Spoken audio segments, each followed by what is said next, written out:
Oh, hey there. Oh, what am I up to today? Oh, just building some raised garden beds for my daughter. So my loving, awesome, amazing daughter is turning 16. For her birthday, she asked for some concert tickets to some band I can't even remember. I let mom deal with that, but she also asked for some garden beds. Now I did a little bit of searching and I was on YouTube seeing what people were building and using. I really wasn't seeing anything I liked or anything in the price range of what I wanted to spend. Y'all that have kids, you know one day they can be into something, the exact next day they can be into something completely different. So I don't want to invest a bunch of money into something she may not be into. Now, if she does stay interested in gardening and she continues with it, then later on we'll build some really cool garden beds. Now, again, I wasn't really seeing anything out there that I liked.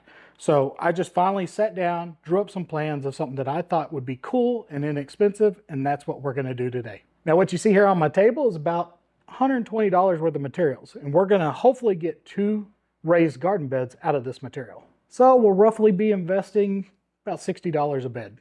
These beds should be about 6 feet wide. They're going to be 3 foot tall and 2 feet deep. Now the part that has the garden in it's going to look like it's 2 feet deep, but we're actually only going to make it a foot deep. Now there's a couple of reasons that I'm only going to go a foot down with it. One being weight and the amount of dirt and soil and everything that we need to be able to fill that in. A foot's going to be a lot lighter and a lot more doable. But again, I'll have it set up that I'll be able to drop the floor even deeper later on if we need. Now in the description of this video, I'll put a link to my Etsy account where you can buy digital plans to build this, because I already know people are going to ask. Now this is the first time me doing digital plans, so bear with me on it. I'm going to do the best I can, but I'll at least make sure all the basic information's there to get you going. Now the first thing we got to do is take these 12-foot 4x4s and cut them down to 3-foot sections. Okay, so just to ensure that every single one of my cuts is exactly the same, while speeding up the process cutting it, I'm going to use a homemade stop on my workbench. I'll show you how we do that. All right, so first I'm just going to lock my blade in place. Then take my tape measure, go from my blade out 3 foot, and then I will tack this in place. I just use a couple little trim nails to hold it in place. That way I can pull it back up. I'm not doing a bunch of damage to my worktop. Easy peasy. Now I can go through, slide my board in, cut, pull it off, slide, cut, cut. See what I mean? It speeds up the process a lot. Okay, so next we're going to rip the corners off of these, and that'll make sense here in just a little bit. But for right now, I'm just going to show you what we're going to do. Going to go in 1.5 inch here, and then 1/2 inch across here. Then we'll do the exact same thing over here, like so. We're going to notch it like that. Then the spacing here is going to be about 1/2 inch. Now, if you're like me and can easily get stuff backwards, I would just go ahead and put my marks like so on every single board. So that way you have a point of reference whenever you're cutting and you don't end up cutting it in the wrong spot.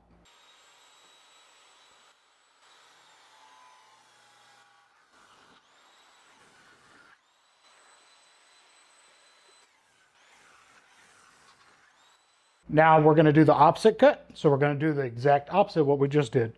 This time we're going to space it 1.5 inches out, and we're going to set our blade at 1/2 inch.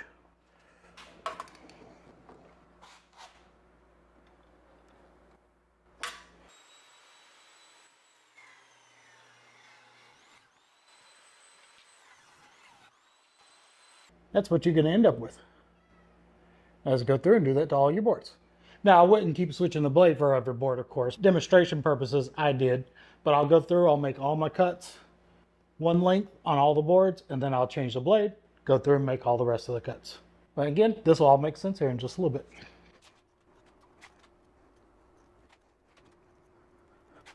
Now you're going to take one of your treated 2x4s, and we're going to measure off 17 inches, and we're going to do that 4 times. Now we're just taking the pocket hole jig, and we're going to put 2 holes at the end of each board. If you don't have a pocket hole jig, you can take a drill bit and go through at an angle.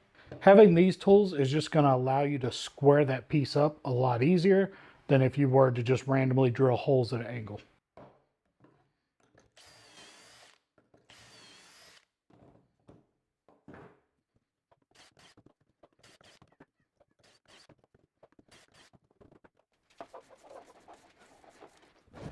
All right, now we're going to take our 4x4s that we already cut, line this piece up right with the top, your 2x4 up with the top.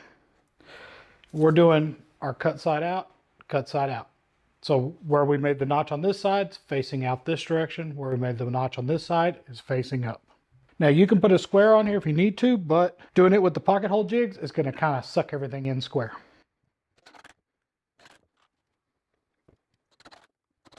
There you go. All right, now we're just going to take these and flip them over. Just be careful when you're flipping it. If it was dry wood, it'd be secure enough, no big deal. With these treated pieces, sometimes they come really soaked and moist, and once you go to flip them over, they could want to pull out the screws. So just try to be careful with them when you're flipping them over. All right, we got it flipped over. We're going to take a measurement from the top up here. So this is going to be the board that holds our base. So if you want to go ahead and go down to 2 foot, you're more than welcome to do that. I'm going to put mine at about 14 inch. You know, we could do a foot of dirt and still have space between the top if that makes sense. Like I said, the way that we're going to attach these, if I ever decide that, hey, you know what, because of roots or something else, I need the base to be deeper, I can just come in here, take these screws out, and lower my base down with the way that we're designing this. Now we're going to go and cut us a board at 23 inches.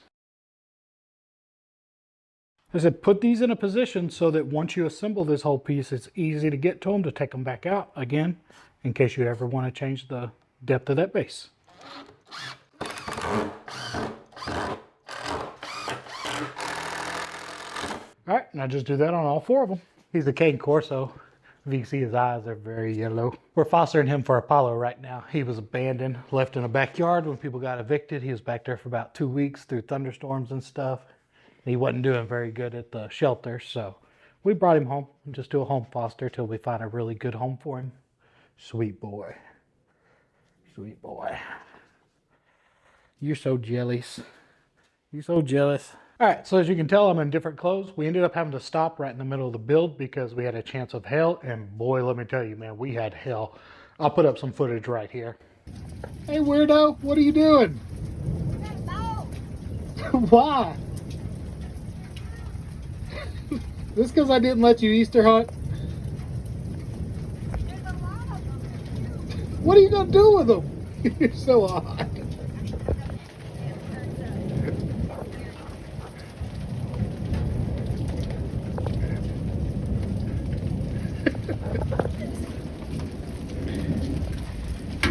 Look how big that is. Yeah, that's wild.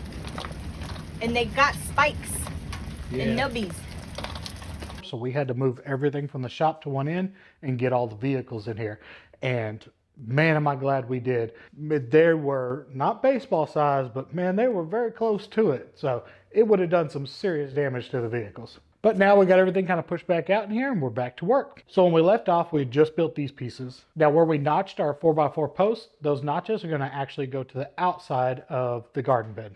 So we're going to take it, and since I'm working by myself today, I'm just going to set it here to be able to lean up against the wall. Next, you're going to take your treated 12-foot 2x4 and you're going to cut it down into 2 64-inch pieces. And then we're going to do just like before, and we're going to put some pocket holes in here. Now again, I'm working by myself, so I'm going to use some clamps for my second hand.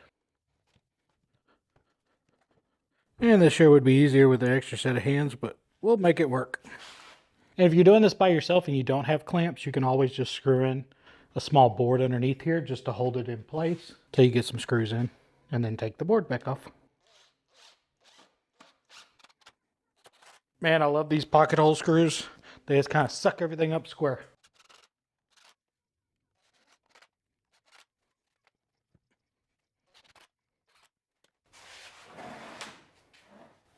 There we go. Even without boxing it in yet, it's already pretty solid. So once we finish everything out, it should be nice and strong.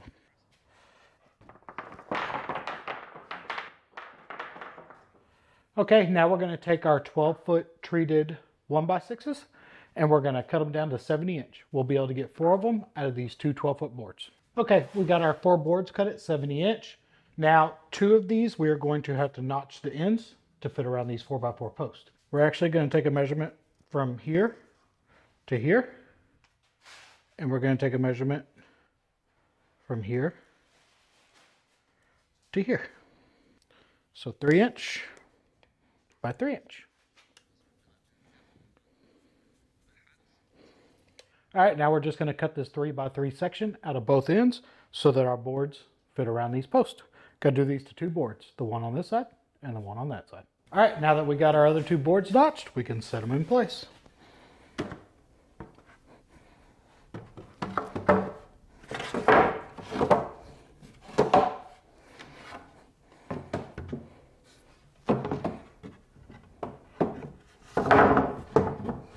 All right, I'm just gonna take a piece of scrap wood and I'm gonna put it down here on the end so I can make sure all those boards sit flush and straight. Okay, so the 2 spots to pay attention to is we want all of our boards flush and straight here. That's why we got that board. And then we want our board flush and straight with this notch, not the outside of the 4x4, but the outside of where we notched it. Once we get that in place, we're just gonna put some treated screws down into this 2x4 we put on earlier. Now we are gonna space these out so they have a little bit of a gap in them, which is gonna act as our natural drainage. What you don't want with a garden bed is raining and filling up with water and having no way to get the excess water out. So we need a little bit of drainage in there. So that little bit of space will act as our natural drainage.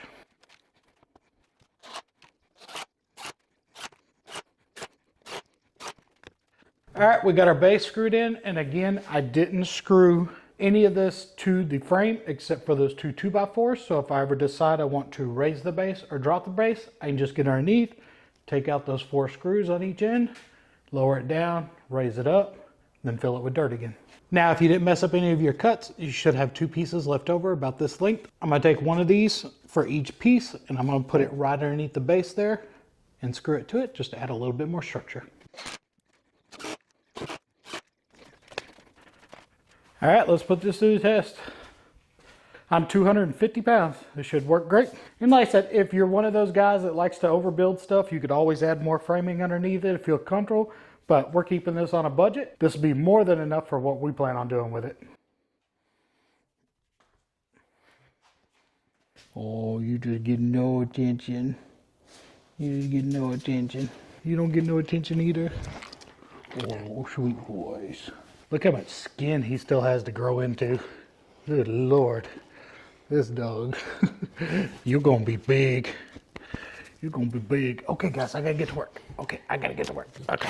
All right, now here comes the fun part. So remember at the beginning when I had you notch these 4x4s? This is the reason why. You are going to be able to put whatever you want in here to be decorative. Now, you seen we bought all those cedar fence planks. That's what we're going to trim this entire piece out with. But the large openings here, we're going to find something really creative and fun to enclose them with. Now, you can use more cedar fence planks, maybe do a different color than what you have out here, or maybe paint your planks out here black and leave these red cedar. Find some aged wood to put in there. But I still have pieces of this old rusted corrugated metal laying around. So that's what we're going to use for our center sections. Should be really cool. Look how sweet that boy is. Gonna be a good dog for somebody. He's still a puppy, and for him to be that chill as a puppy, that's a pretty big deal.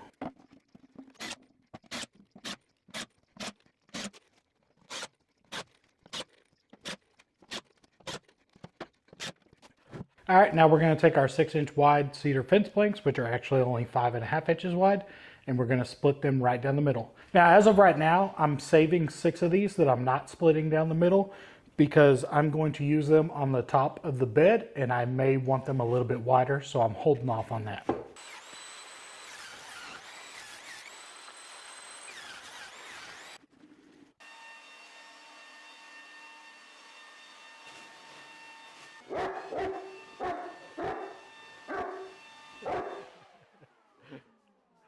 All right, now that we got our cedar cut down to 2 3/4, we're just going to take some measurements and start cutting out pieces to trim this out. Now we're gonna do the cross pieces first because I want as much meat as I can get to attach those. If we did these pieces first, we really have nothing for it to attach.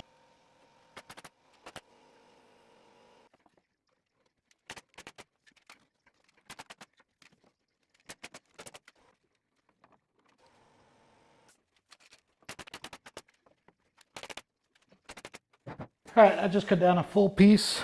I got almost an inch overhang on both sides, and then I'm going to line it up with my board here so that I know that all of them are identical. And I will attach it, and then attach that in, and then I'll take a measurement between and cut my board to go between.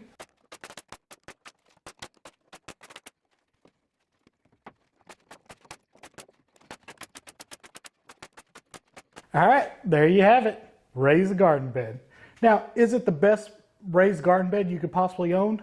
No, it's inexpensive. But will it work for our needs? Yes. We got $60 of lumber tied up in this and then some corrugated metal that I had laying around. Now, yeah, there's a little bit of added expense with, the nails and screws and stuff that I used. A lot of people have those laying around, but even if you have to buy them, on something this size, you're not talking about spending that much extra. And it's very solid and structurally sound. For her planting some tomatoes and strawberries and blackberries and stuff like that, it'll work good for her. Should keep the rabbits and possums and stuff out of it, being raised up off the ground. It also, I think it looks cute. I think it's going to be neat sitting out along the fence line on the property. Now all I have to do is get the second one built. Now, if you're doing this at home on your own and you're building two, of course, build them side by side at the exact same time would be a lot faster process. But with me, for the purpose of this video, I just wanted to keep it simple and do one, not to confuse anybody. Hope she likes it. Wish me luck. Tink, tink. Big ham. You getting it? All right. Got a little bit of grass to get out of there, baby. All right. She's mixing all the soil that we used. There's a video coming up when we built the swing set, all the dirt we pulled out. It's right here, and then she's mixing it with gardening soil as well. Not the cleanest soil, but we'll deal with it. Yeah. Not making much progress either. You just gotta step on it more. Just slow step on it. Don't try to hit it. Just kind of slow and wiggle.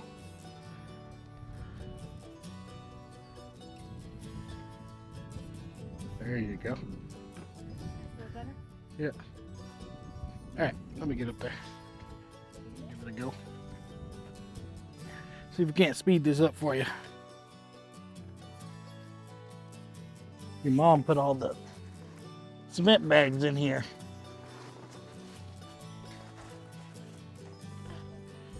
Maybe she thought that'd be some kind of mulch for the flower beds. I don't know.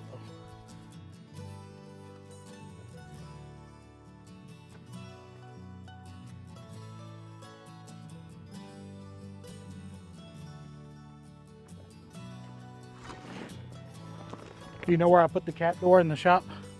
In that window? Your plants are right there.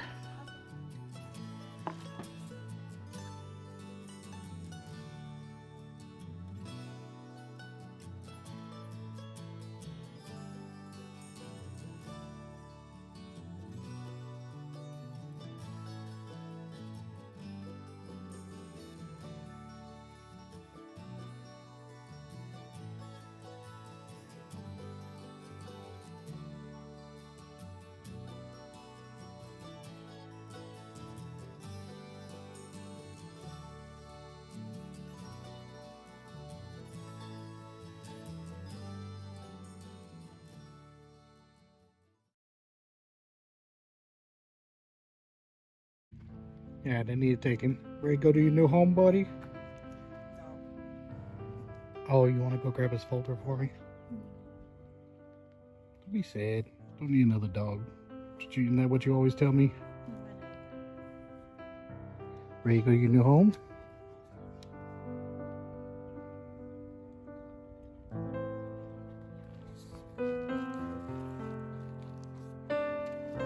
He's yours now. Oh, babe.